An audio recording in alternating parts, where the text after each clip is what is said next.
So today we're going to be talking about the immunity and immunology of measles, and by doing that today we're going to ask a few members of our faculty if they know any information as well about as measles. peers. We got a little peer review in questions, there. yeah. So stay tuned.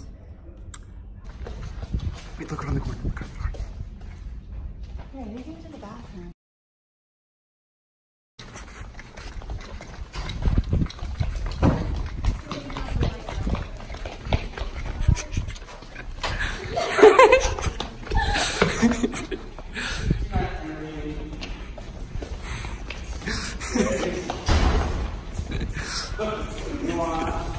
I have a few questions for you. No.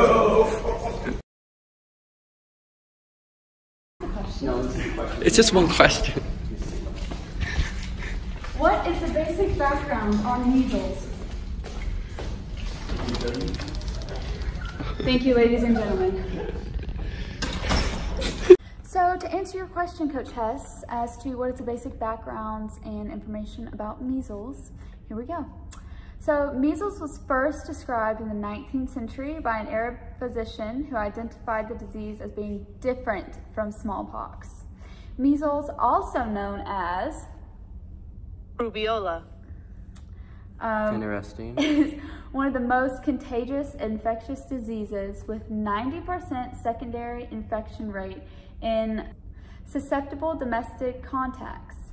Some symptoms you could see from the infection would be fever, often greater than 104 degrees Fahrenheit. That's hot.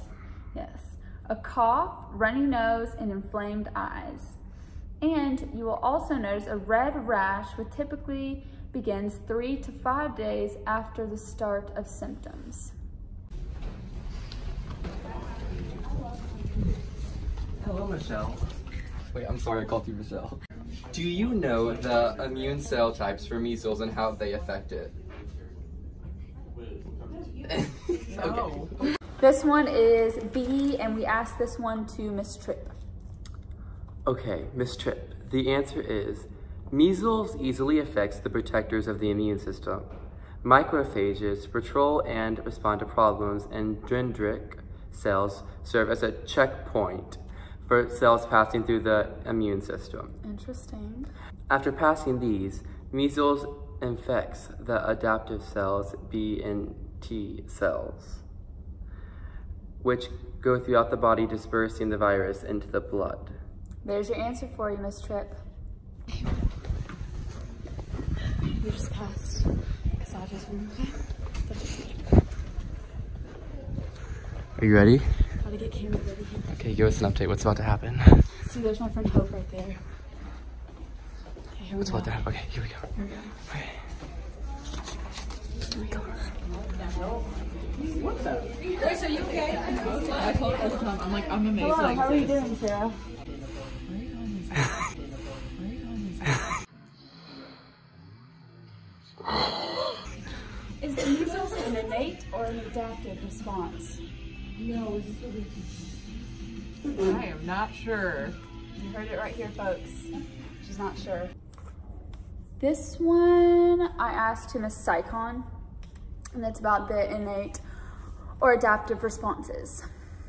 I'm tired. So, Miss Sycon, the answer to your question is, it is an adaptive response because it has a vaccine. When the vaccine is injected, your body knows what the measles virus looks like, and therefore your body processes it as a foreign substance. Okay, we're about to interview a shocking eyewitness report. Breaking news right now. Okay, come on.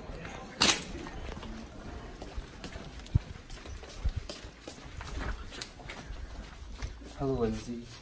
Hi.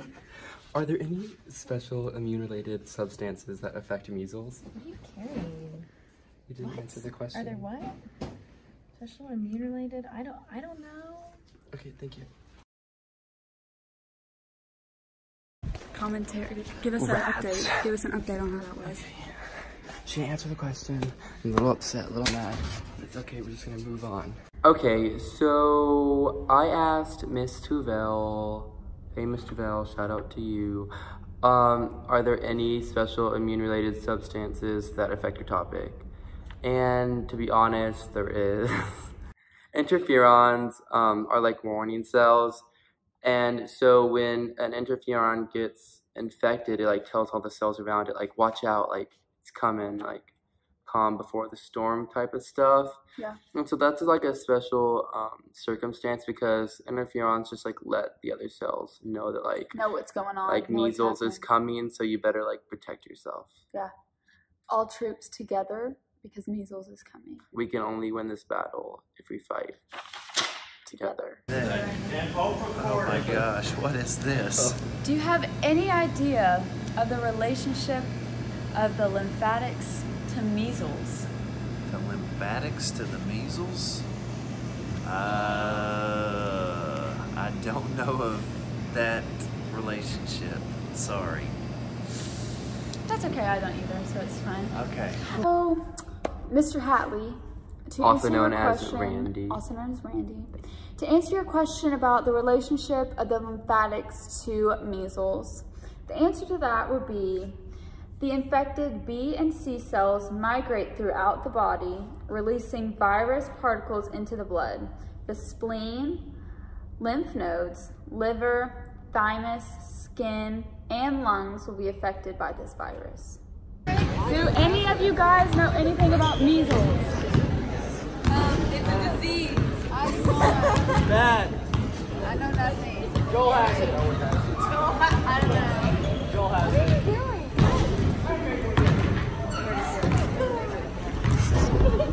Chloe, anything about measles? I never got the vaccination. She never got the vaccination. Ella, do you know anything about measles? No. She doesn't know a thing about measles. Benji, you have a few questions to ask. Yeah. Will you please inform us about any relationships with other systems of the body directly connected to measles? That would have to do with the immune system and your white blood cells. You would need those to form antibodies to fight the virus. I am a vaccinator. I believe in pro-vaccination with modern medical technology. I think if we have the technology, then we should vaccinate. What that essentially is doing is giving you resistance and strengthening your white blood cells. But it's probably also going to affect things like your respiratory system, your central nervous system, the cardiovascular system, or your digestive system, lack of appetite. So, That was a very informative answer, and I believe his response is correct. Thank you. How do you feel about what just happened? Did you get it all? Did you get the noise closeness? Were you able to hear it? Yes. You sure? Mm-hmm. Do you feel like it was kind of like a know-it-all answer? Yeah. But I mean, he's pretty smart, so. I feel like he was kind of like show off a little bit, Yeah. not gonna lie. He knew a lot of fun facts, though. Yeah, well, he knew like the basics, which is fine, but. So, Benji, thank you for your very informative answer about this. Know-it-all. Yes, really appreciate you going out on a limb in there and just telling Lemon? us. Limb. Going You out said on a going limb. out on a lemon out there. Going out on a limb in there. Lemon. Cut. So Benji, thank you for giving us that very informative answer about any relationships with other systems of the body directly connected with the measles.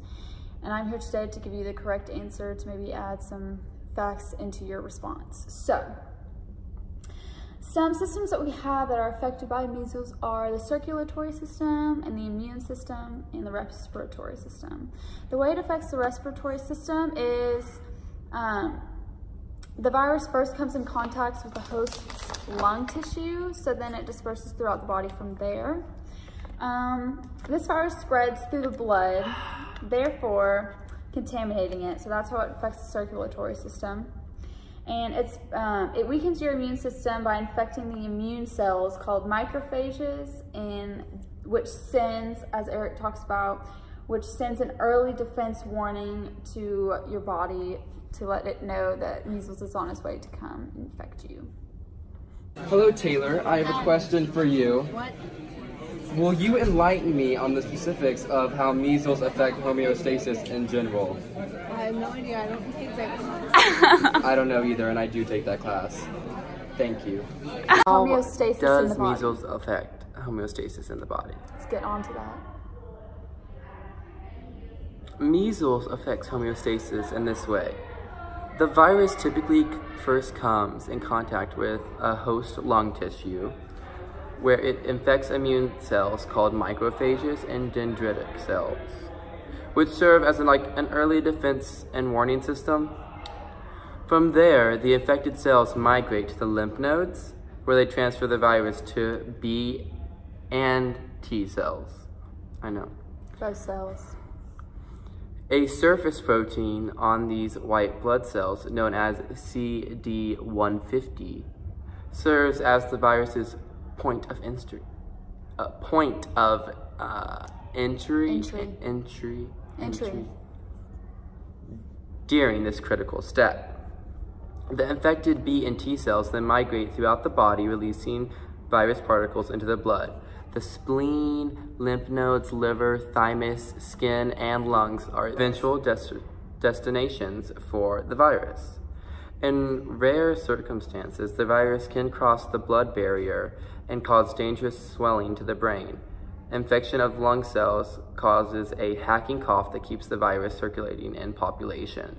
So basically, it travels all throughout your body. Yeah, it screws up just everything, and get vaccinated. Get vaccinated. It's very easily spreadable. Miss Kasaja, also known as Miss K.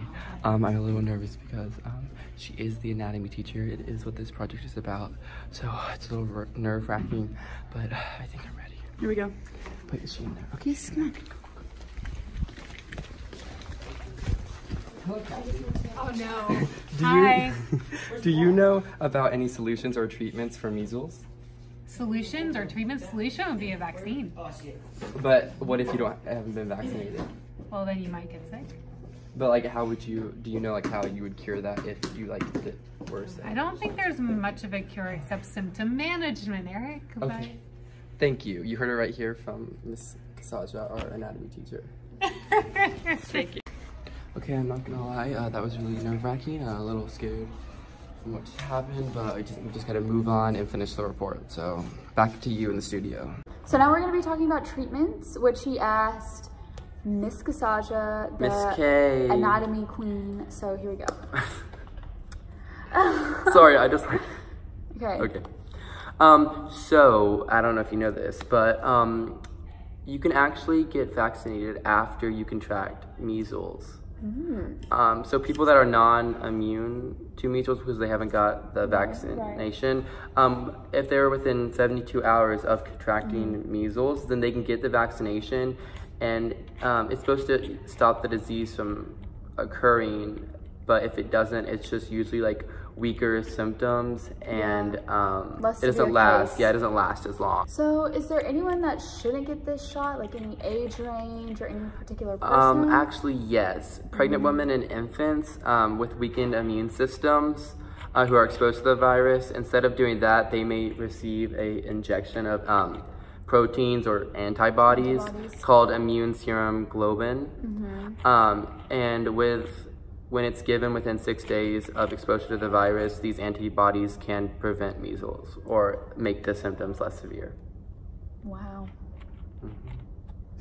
Well, you heard it here, folks. This is measles. Thanks for tuning in on the Measles Talk and today. we will see you next time. Next time.